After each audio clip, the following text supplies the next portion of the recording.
حضرت ابراہیم علیہ السلام نے دیکھا کہ ایک کالے شخص کے سر سے آگ کے شعلے نکل رہے تھے۔ اس کے جسم کے بالوں کی جگہ تیر جیسے نکلے ہوئے تھے اور اس کے منہ سے آگ نکل رہی تھی۔ یہ منظر دیکھ کر حضرت ابراہیم علیہ السلام پر غشی یعنی بے ہوشی طاری ہو گئی۔ اس کے بعد جب ملک الموت نے اپنی اصلی شکل میں واپس آ کر انہیں دکھایا تو حضرت ابراہیم علیہ السلام نے کہا، اب مجھے بتاؤ کہ نیک لوگوں کی روح کو کیسے قبض کیا جاتا ہے؟ ملک الموت نے کہا، ذرا منہ پھیر لیجئے۔ جب حضرت ابراہیم علیہ السلام نے منہ پھیر کر دیکھا تو ان کے سامنے ایک حسین نوجوان کھڑا تھا جس کے کپڑے سفید تھے اور جسم سے خوشبو آ رہی تھی۔ یہ نظارہ دیکھ کر حضرت ابراہیم علیہ السلام نے کہا، اگر نیک لوگوں کو مرتے وقت آپ کے اسی دیدار کا موقع ملے تو وہی ان کے لیے کافی ہے۔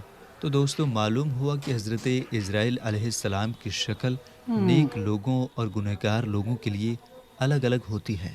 دوستو، مولانا رومی رحمۃ اللہ علیہ کی حکایت سے ایک واقعہ نقل کیا گیا ہے۔ ایک بار اللہ رب العزت نے حضرت اسرائیل علیہ السلام سے پوچھا، تجھے کسی کی جان قبض کرنے میں یعنی تجھے کسی کی روح قبض کرتے ہوئے کبھی رحم آیا؟ حضرت اسرائیل علیہ السلام نے عرض کیا، الہی، میرا دل ہر روح قبض کرتے وقت دکھتا ہے، لیکن تیرے حکم کے سامنے میری کوئی مجال نہیں۔ ہاں، ایک ایسا واقعہ ہے جس کا دکھ میں اب تک نہیں بھول سکا اور وہ غم ہر وقت میرے ساتھ رہتا ہے۔ حضرت اسرائیل علیہ السلام نے آگے صلی عرض اللہ کیا، ایک بار صلی ایک اللہ علیہ جہاز وسلم۔ سمندر میں سفر کر رہا تھا۔ وہ تیرے حکم سے بھنور میں پھنس گئے اور تھوڑی دیر بعد تباہ ہو گیا۔ اس میں کئی مسافر ڈوب گئے، لیکن بچے ہوئے لوگوں میں ایک ماں اور اس کا بچہ تھا۔ دونوں سمندر کی لہروں میں ایک تختے پر بہتے ہوئے تیرے رحم پر چھوڑے گئے۔ تیز ہوائیں انہیں سمندر کے کنارے تک لے آئیں۔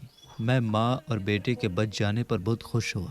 اسی وقت تیرا حکم ہوا، ماں کی روح قبض کر لو۔ مولا کریم، میں نے تیرے حکم کی تعمیل کی۔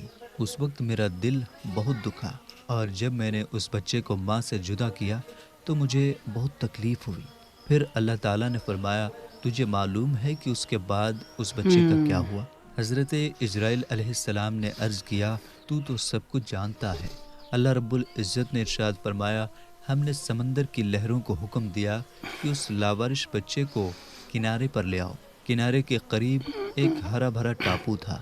ہم نے پھولوں سے کہا کہ بچے کے نیچے بچھ جائیں، سورج سے کہا کہ اسے اپنی تیز کرنوں سے محفوظ رکھے، بادلوں سے کہا کہ بچے کے اوپر آہستہ آہستہ برسے، جنگل کے درختوں کی شاخاؤں کو حکم دیا کہ وہ جھک کر اسے پھل دیں، اور شیرنی کو اس کی دیکھ بھال سونپی جو روز اسے دودھ پلاتی تھی۔ اس کی حفاظت کے لیے ہم نے جانوروں کو اس سے دور ماشاء اللہ، رکھا۔ سبحان ہم نے اللہ۔ اچھا پرندوں جی، کو حکم دیا کہ وہ ہر وقت اس کے پاس چہچہاتے رہیں تاکہ وہ پریشان نہ ہو۔ ہوا کو حکم دیا کہ بچے کے پاس سے آہستہ سے گزرے تاکہ اسے کوئی تکلیف نہ پہنچے۔ اللہ تعالیٰ نے آگے فرمایا، اس بچے کی پرورش ہماری نعمتوں سے کی گئی اور وہ صحت مند اور بہادر ہو گیا۔ ایک دن ایک بادشاہ شکار کے لیے اس علاقے میں آیا اور اس بچے کو دیکھ کر بہت خوش ہوا۔ چونکہ اس کے پاس کوئی اولاد نہیں تھی، اس لیے اس نے اسے اپنا بیٹا بنا لیا۔ بادشاہ کی موت کے بعد وہ بچہ تخت و تاج کا مالک بن گیا، لیکن وہ گھمنڈی اور ظالم ہو گیا اور اس نے خود کو خدا مان لیا۔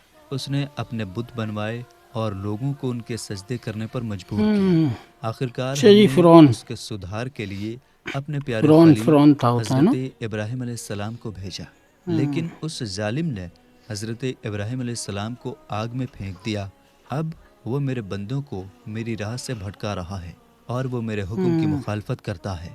حضرت اسرائیل علیہ السلام نے عرض کیا، اے مخلوقات کے خالق، میں اس سرکش بچے کی حالت سے بے خبر ہونے کی وجہ سے ہمیشہ دل میں ملامت رکھتا تھا، لیکن تیرے راز تو ہی جانتا ہے۔ حضرت ابو ہریرہ رضی اللہ تعالیٰ عنہ فرماتے ہیں کہ بے موت شک کے بے فرشتے شک۔ کو حضرت موسیٰ علیہ السلام کی طرف انسانی صورت میں بھیجا گیا تھا۔ جب وہ فرشتہ آیا تو حضرت موسیٰ علیہ السلام نے اسے تھپڑ مار کر اس کی آنکھ پھوڑ دی۔ پھر وہ فرشتہ اللہ تعالیٰ کے پاس گیا اور عرض کیا، اے اچھا اللہ، جی، تو نے مجھے ایسے بندے کے تھپڑ پاس مار کے بھیجا آنکھ پھوڑ جو دیا۔ مرنا ہی نہیں چاہتا۔ اللہ تعالیٰ نے ان کی آنکھ ٹھیک کر دی اور فرمایا، ان کے پاس دوبارہ جاؤ اور انہیں کہو کہ اپنا ہاتھ کسی بیل کی پیٹھ پر رکھیں۔ جتنے بال ان کے ہاتھ کے نیچے آئیں گے، ہر بال کے بدلے انہیں 1 سال زندگی ملے گی۔ یہ سن کر حضرت موسیٰ علیہ السلام نے پوچھا، پھر اس کے بعد کیا ہوگا؟ اللہ تعالیٰ نے فرمایا، پھر موت آئے گی۔ حضرت موسیٰ علیہ السلام نے کہا، پھر ابھی ہی ٹھیک ہے، لیکن انہوں نے اللہ تعالیٰ سے یہ دعا کی کہ مجھے مقدس سرزمین کے قریب ایک پتھر پھینکنے کی دوری پر پہنچا دیا جائے۔ رسول اللہ صلی اللہ تعالیٰ علیہ وسلم نے فرمایا، اگر میں وہاں ہوتا صلی تو اللہ میں علیہ تمہیں وسلم۔ راستے کے ایک طرف سرخ رنگ کی ٹیلے کے نیچے ان کی قبر دکھاتا۔ دوستو، اس واقعے کو سن کر ذہن میں یہ سوال آتا ہے کہ آخر ایسا کیوں ہوا؟ اس بارے میں ابن بطالہ رحمۃ اللہ علیہ لکھتے ہیں کہ اللہ تعالیٰ نے فرشتے کو حضرت موسیٰ علیہ السلام کی امتحان کے لیے بھیجا تھا، نہ کہ ان کی موت لینے کے لیے۔ چونکہ فرشتہ انسانی شکل میں آیا تھا، اس لیے حضرت موسیٰ علیہ السلام نے انہیں پہچان نہیں پایا اور یہ واقعہ پیش آیا۔ دوستو، روایات میں آتا ہے کہ اللہ تعالیٰ نے ملک الموت کو فرمایا، میرے حبیب اور میرے محبوب محمد صلی اللہ تعالیٰ علیہ وسلم کی طرف چلے جاؤ اور بہت ہی خوبصورت شکل اختیار کر کے حاضری دینا اور ان کی روح قبض کرنے میں بہت زیادہ نرمی سے کام لینا۔ بس حضرت ملک الموت علیہ السلام زمین پر اتر کر ایک عرب کی طرح آپ صلی اللہ تعالیٰ علیہ وسلم کے دروازے پر آ کر کھڑے ہو گئے۔ پھر کہنے لگے، السلام علیکم اے نبوت کے گھر والوں، کیا مجھے اندر آنے کی اجازت ہے؟ وعلیکم حضرت السلام۔ عائشہ رضی اللہ تعالیٰ عنہا نے حضرت فاطمہ رضی اللہ تعالیٰ عنہا سے کہا، آدمی کو جواب دو۔ تو حضرت فاطمہ رضی اللہ تعالیٰ عنہا نے کہا، اے اللہ کے بندے، اللہ تجھے ہر قدم پر اجر عطا فرمائے۔ رسول اللہ صلی اللہ تعالیٰ علیہ وسلم اپنے نفس میں مشغول تھے۔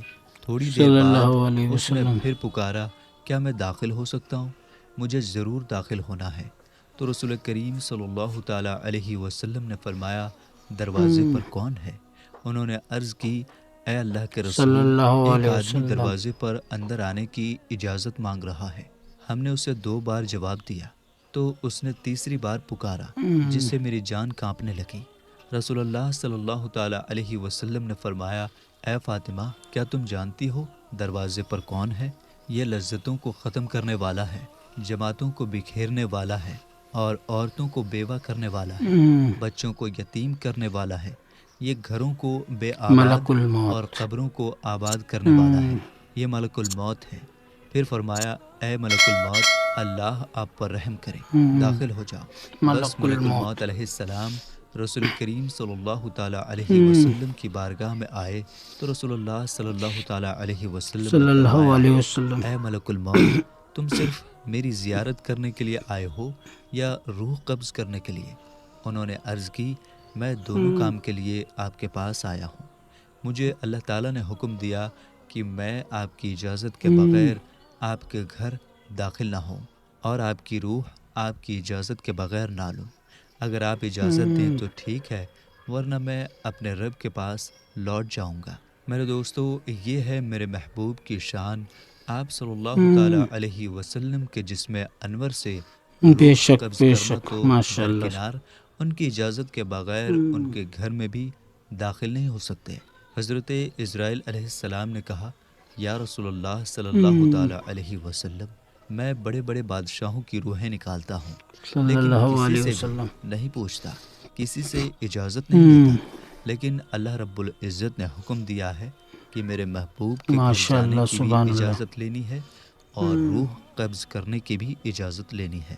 اگر وہ اجازت دیں تو اندر جانا، اگر اجازت دیں تو روح قبض کرنا، ورنہ لوٹ کر واپس میری بارگاہ میں آ جانا۔ دوستو، یہ ہے میرے پیارے نبی حضور پاک صلی اللہ تعالیٰ علیہ وسلم کا مقام، لیکن آج کے گمراہ قسم کے لوگ صلی اس اللہ اعلیٰ علیہ مقام کو وسلم۔ سمجھتے ہی نہیں اور اسے اپنی مثل قرار دیتے ہیں۔